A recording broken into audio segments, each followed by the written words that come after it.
What reportedly unfolded at Windsor Castle wasn't just about Camilla's grandson being escorted out. The bigger story is that Princess Anne witnessed the entire incident and reportedly responded with nothing more than a quiet nod of approval. No public comment, no attempt to step in, no effort to calm the situation, just silent observation. When Princess Anne, of all people, chooses not to get involved, it usually suggests there's something much deeper happening behind the scenes. Before we get into what reportedly happened at Windsor and why it matters, if you enjoy breaking down royal dynamics like this, subscribe to Crown Watch so you don't miss our latest breakdowns. Here's what has been reported. Camilla's grandson, one of her 5 grandchildren from her first marriage to Andrew Parker Bowles, was at Windsor Castle when William reportedly ordered that he be escorted out. This wasn't described as a quiet suggestion to leave early. Security was reportedly brought in, resulting in his removal from the premises, sending a very clear message about who belongs in certain royal spaces and who does not. The grandson hasn't been officially identified in every report, but Camilla has 5 grandchildren, Eliza, Gus and Louis Lopez through her daughter Laura, along with Lola and Freddie Parker Bowles through her son Tom. None of them hold royal titles, have HRH status, or perform official duties. Even so, they've attended royal events, family gatherings, Christmas celebrations, and have long been treated as part of the extended royal family. That inclusion wasn't accidental. After Charles and Camilla married, efforts were made to help integrate her family into royal life and make her role more accepted by the public. To a large extent, that strategy worked. Camilla went from being one of the most controversial figures in Britain to being crowned queen alongside Charles in May 2023. But there's still a difference between accepting someone personally and making their extended family a permanent part of the institution. William appears to believe that distinction matters. The reported Windsor incident didn't happen in isolation. Instead, it seems to be the latest and clearest example of him setting firm boundaries around who has access to the monarchy's inner circle. To understand why he would make such a decisive move, you have to look at his broader vision for the future of the monarchy. For years, William has consistently supported the idea of a slimmer, more efficient royal operation. He doesn't appear interested in maintaining a large circle of extended relatives and unofficial figures. Instead, he seems focused on building a smaller, tightly connected group centered on public service. And he's been moving in that direction for years. This isn't just talk. William's approach has become clear through the choices he makes. You can see it in who appears on palace balconies during events like Trooping the Colour, who receives invitations to important gatherings, and which family members are placed closest to the crown. He's been carefully shaping the public image of the monarchy, and Camilla's grandchildren don't appear to fit that vision. The situation involving Prince Andrew seems to have reinforced William's thinking.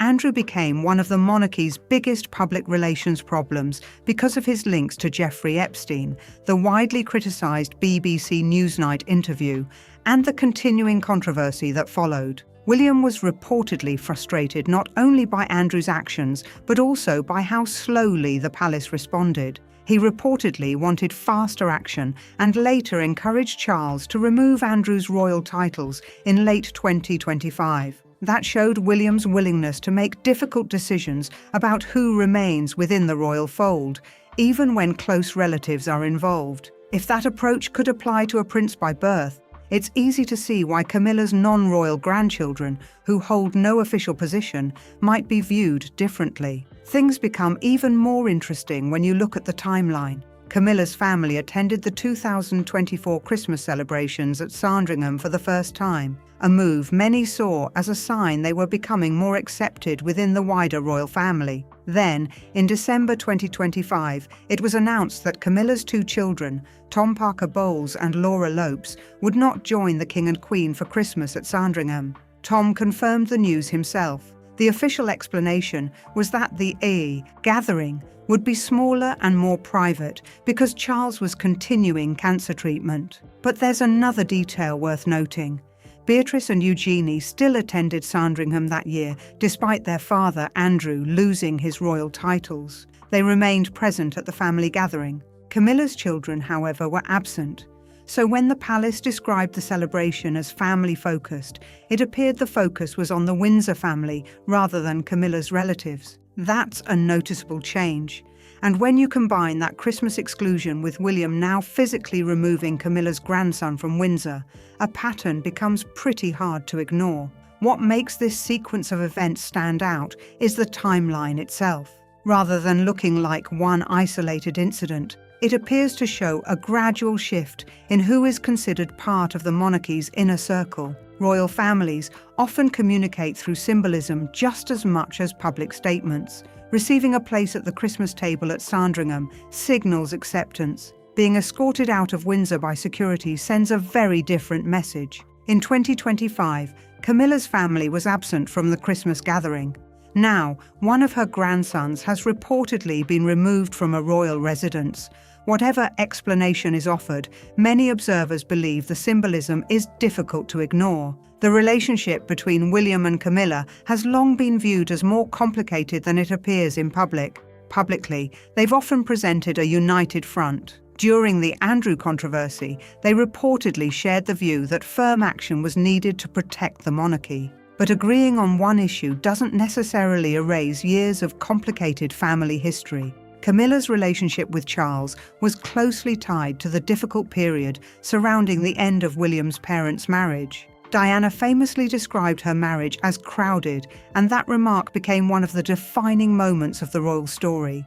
William experienced that chapter while growing up, watching his parents' marriage unravel and seeing Camilla gradually become a more prominent figure within the royal family. For many years, reports suggested his relationship with Camilla remained respectful but reserved. History like that isn't easily forgotten simply because both sides later agreed on how to handle the Andrew situation. As a teenager, William was old enough to understand the public attention surrounding his family. He witnessed the headlines, heard the constant speculation, and watched his mother's struggles become front-page news. Camilla remained connected to that period in the minds of many people, making the family dynamic especially sensitive. Experiences like those can shape relationships for years. People may learn to be respectful, cooperate when necessary, and maintain a professional relationship built around shared responsibilities. But the emotional foundation of that relationship is often influenced by the past. William's mother described Camilla as the third person in her marriage. That's not something a son forgets, no matter how many years pass or how many official portraits they pose for together. Reports in 2025 suggested Camilla had become uncomfortable with the growing attention William and Kate were receiving from the palace. There were claims she felt increasingly sidelined as more focus shifted toward the Wales family and their future. Friends of Kate reportedly made remarks that left some senior royals, including Camilla, feeling overlooked. And there's an even bigger issue on the horizon. When Charles eventually passes away, Camilla becomes Queen Dowager. That transition affects her household budget, her access to royal life, and her overall position. Everything then falls under the authority of the new king, William, the same man whose mother many people believed was pushed aside during one of the most difficult chapters in royal history. William appears to be preparing for that future already. The palace continues promoting him as the future of the monarchy, and part of that preparation involves deciding who will be included in his royal court. The reported removal of Camilla's grandson from Windsor has been viewed by some as an early sign of how those decisions could unfold. It's worth understanding what becoming Queen Dowager means in practical terms. When Charles dies, Camilla doesn't only lose her husband. Her title changes, her office changes, her staff changes, and her funding changes. The grace and favour residences she has enjoyed become subject to the new king's approval, while her access to the monarchy's inner workings is reshaped. Even the way she's addressed in official communications changes. Much of the security surrounding her position, built on Charles's authority and support, disappears the moment he's gone.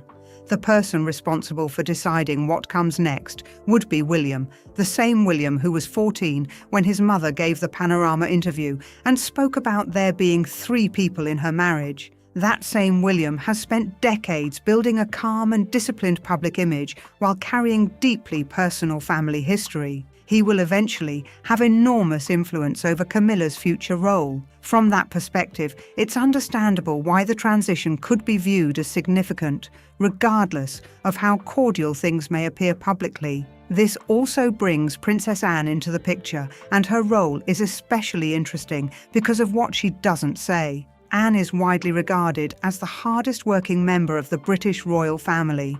She completed 478 official engagements in 2025, outpacing everyone else, including William. Even at 74, Anne remains remarkably active, riding horses with impressive skill while living by a personal code centered on duty, discretion, and dignity. She's known Camilla for decades.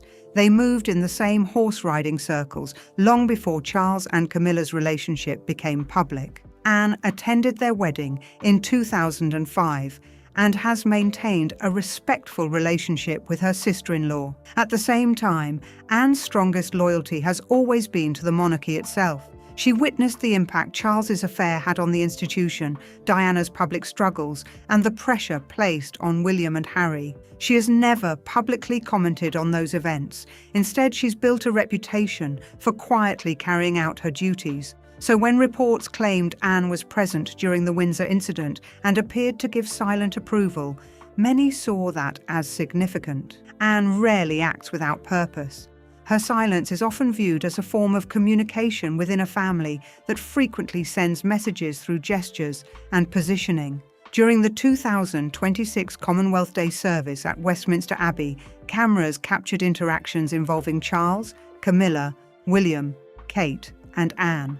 Observers pointed to her familiar reserve and careful positioning, noting how she seemed aware of everything while revealing very little. Some royal commentators, though without official confirmation, believe Anne supports William's vision for the monarchy. They argue she values responsibility over comfort and places the institution ahead of personal interests. If William is gradually reshaping the monarchy and reducing the role of certain figures, including members of Camilla's family, Anne is almost certainly aware of it. Whether she quietly agrees or simply observes without interference, drawing on decades of royal experience, her silence stands out. And in the royal world, silence often carries meaning. It's worth looking more closely at Anne because understanding her helps explain why that reported silence has drawn so much attention. She has never chased publicity, given a tell-all interview, written a memoir, or publicly complained about her responsibilities or her place within the family. She simply turns up, carries out her duties, and returns home. In 2025 alone, she completed 478 official engagements, averaging more than one every day of the year. She visits hospitals, opens community centres, meets military units, represents the Crown at state funerals abroad, and does it all with the stoic efficiency that has become her trademark. Anne has long been known for being direct, private, and focused on what truly matters. People who have worked with her describe someone who doesn't tolerate nonsense, avoids palace drama, and has little patience for distractions from the institution's purpose. If Anne believed William had gone too far at Windsor, many believe she would have made her opinion known. Not publicly, of course. She has never been someone to embarrass the family in front of the world, but behind closed doors, she reportedly has no problem expressing her views. According to reports, she didn't intervene, object, or show visible concern. In Anne's view, the institution comes first. If removing Camilla's grandson was considered necessary, then that would have been enough. What makes the reported Windsor incident stand out is that it appears to represent more than a single family disagreement. It has been interpreted by some as another glimpse into William's broader vision for the future monarchy. The shifting alliances, changing family dynamics, and gradual repositioning of different royals all seem connected to that larger picture. William is widely expected to be an active and hands-on king. Rather than preserving traditions simply because they've always existed, he appears focused on modernizing how the monarchy operates, making it more streamlined and publicly accountable. Palace sources and royal commentators have described him as becoming increasingly focused and willing to make difficult decisions. Many point to the Andrew situation as one example. Others highlight William and Kate's move from Adelaide Cottage to Forest Lodge on the Windsor Home Park estate in November 2025 as another sign. By establishing their own household away from Buckingham Palace, they appear to be shaping their own way of working. William's future monarchy is often expected to revolve around a smaller core group: William, Kate, George, Charlotte, and Louis. Trusted working royals such as Edward and Sophie, the Duke and Duchess of Edinburgh, are also expected to remain important supporters, along with Princess Anne, for as long as she wishes to continue. Eventually, George will take on greater responsibilities as he grows older. He turns 13 in July 2026, and discussions about his education at Eton or Marlborough are already taking place. What doesn't seem to fit that vision is a continuing role for Camilla's grandchildren at royal events, or her family's involvement in royal duties. This approach isn't necessarily personal, it's structural. William wants the Windsors to perform clear public roles with maximum legitimacy and minimum complexity. From William's perspective, anyone who doesn't contribute to the monarchy's mission could be seen as an unnecessary complication or distraction. Camilla's family, no matter how much Charles personally values them, represents the kind of added complexity that doesn't appear to fit William's streamlined vision. And streamlined plans always require difficult decisions. You can't reduce the size of an institution without leaving some people behind. Every change means someone loses access, status, or closeness to power. William appears to understand that reality and seems prepared to accept it. He doesn't appear focused on keeping everyone happy. Instead of making sure everyone receives a place within the royal circle, he seems willing to set clear boundaries and enforce them. The reported Windsor incident has become one of the strongest examples of that approach. If this direction continues, similar situations may happen whenever non-working family members expect privileges based on past traditions. That's what many believe this moment represents, not simply a single incident, but the beginning of a different approach. The wider context matters as well. The British monarchy is entering an important period of transition. King Charles is 77 and continuing treatment for cancer. Reports suggest his condition is improving, and doctors believe his treatment may be reduced during 2026. Charles and Camilla are also expected to make an important state visit to Washington, D.C. in spring 2026 to mark America's 250th anniversary. He remains king and continues to hold constitutional authority. As one palace insider reportedly noted, none of that authority has officially passed to William. However, William's influence over public perception and long-term planning appears to be growing. The palace has continued raising William's public profile through a series of visible appearances and responsibilities. At the same time, Camilla is entering a different stage of her royal role. Debbie Frank, Princess Diana's former astrologer, has suggested that Camilla's responsibilities could change after April 2026, with younger royals gradually taking on more duties while Camilla remains an important figure. Her health has also become part of the conversation. After experiencing fatigue following pneumonia in late 2024 and dealing with ongoing mobility concerns, the 78-year-old has naturally reduced her workload. The timing of all these developments is difficult to ignore. Charles is fighting cancer while trying to maintain the appearance of a functioning monarch. As William takes on a more prominent role within the monarchy, Camilla is also facing a period of change while managing her own health concerns. The palace continues adjusting to this new reality, gradually shifting its focus toward the future king. This isn't a coup or an unusually dramatic royal event. It's the natural transition from one reign to the next.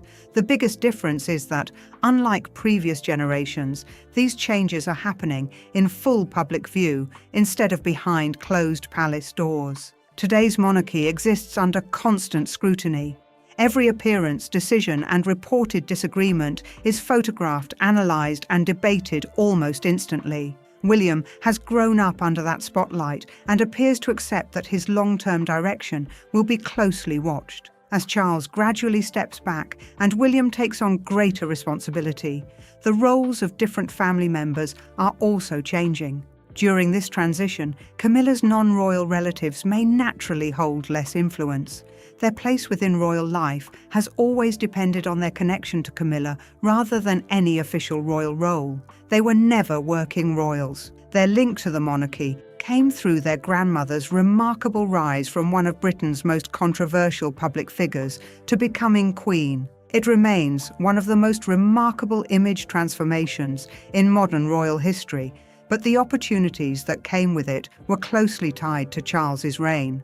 When Charles's reign eventually ends, William will establish his own priorities. Decisions about who attends family gatherings, who remains close to Windsor, and who plays a role in royal life are likely to reflect his vision for the monarchy. Back in the 1990s, Camilla faced intense criticism from both the media and the public. Many blamed her for the collapse of Charles and Diana's marriage, and public appearances often attracted hostility. At the time, the idea that she would one day be crowned queen at Westminster Abbey seemed almost impossible. Yet it happened. Through patience, careful public rebuilding, Charles's steadfast support, and her own determination to outlast years of controversy, Camilla achieved something extraordinary. Camilla's story was about far more than becoming accepted by the public. She ultimately became queen, showing how persistence and changing public opinion can reshape even the most controversial royal figure. But that transformation belonged to Camilla alone,